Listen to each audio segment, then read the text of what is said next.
pour ces entreprises-là, on avait eu le OK.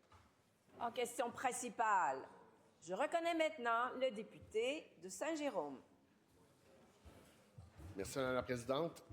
L'unité des naissances de l'hôpital de Saint-Eustache sera déménagée dans une semaine à Saint-Jérôme. Pour environ 3 mois, à l'unité des naissances de Saint-Eustache, 1400 naissances par année, des 8 postes de gynécologues obstétriciens, 3 sont comblés.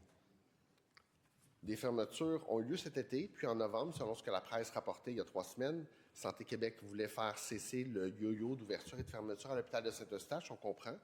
Puis, en même temps, on a le président de l'Association des obstétriciens et gynécologues qui dit avoir sonné l'alarme depuis 5 ans. Le nombre de postes disponibles en obstétrique a augmenté de 511 en 2020 à 523 en 2025. Le ministre de la Santé se joindra sans doute à moi pour féliciter les équipes des hôpitaux de Saint-Eustache et de Saint-Jérôme, mais comment faire pour que ce soit l'exception et non la règle? La réponse du ministre de la Santé.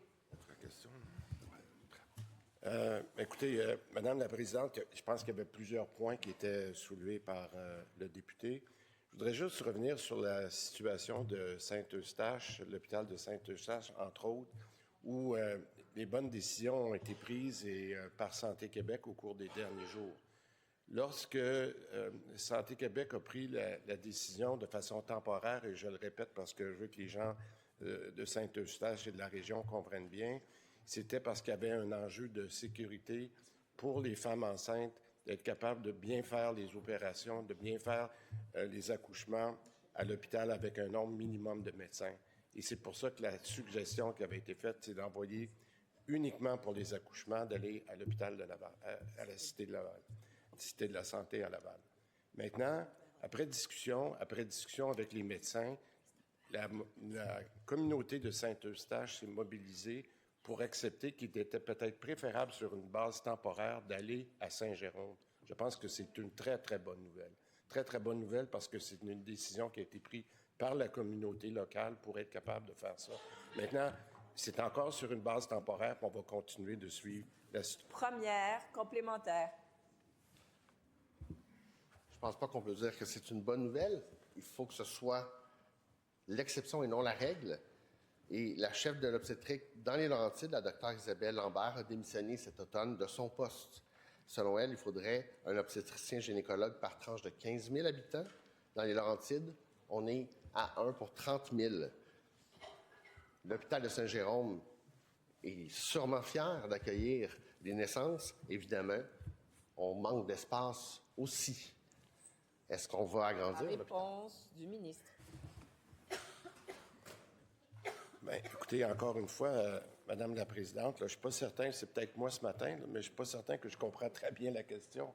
Parce que dans le fond, l'enjeu, pour nous, c'est de s'assurer, puis c'est vraiment la raison de la Santé Québec, c'est de s'assurer que les Québécoises sont traitées correctement et avec rapidité dans une situation où le bon service ne serait pas donné à l'hôpital de Saint-Eustache. Alors, Madame la Présidente, je pense que la décision de Santé Québec, en collaboration entre l'établissement qui devait le faire à la Cité de la Santé à Laval versus de le faire à Saint-Jérôme, a été pris pour les bonnes raisons. On regarde toujours le côté clinique, on regarde le côté sécuritaire. C'est ça que Santé Québec a fait. Deuxième complémentaire.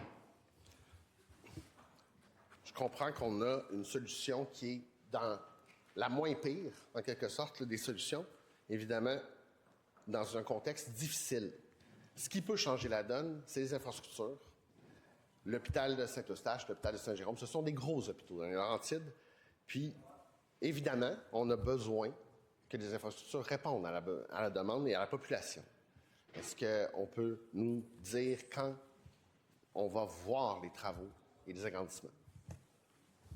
Et la réponse nous vient du ministre responsable des infrastructures. Merci, Madame la Présidente. Merci aux collègues pour sa question. Il n'est pas sans savoir qu'il y a des évaluations qui se font présentement pour les infrastructures en santé dans les Laurentides. On parle ici de Saint-Eustache, on parle de Saint-Jérôme. Mont-Laurier est également en évaluation de notre côté. Ce que je mentionnais hier Ça me fait plaisir de le répéter aujourd'hui. Le prochain PQI qui est mis à jour à chaque année sera présenté au moment du prochain budget. Et ce sont tous des projets qui sont considérés actuellement et pour lesquels des évaluations se poursuivent. Merci, Madame la Présidente.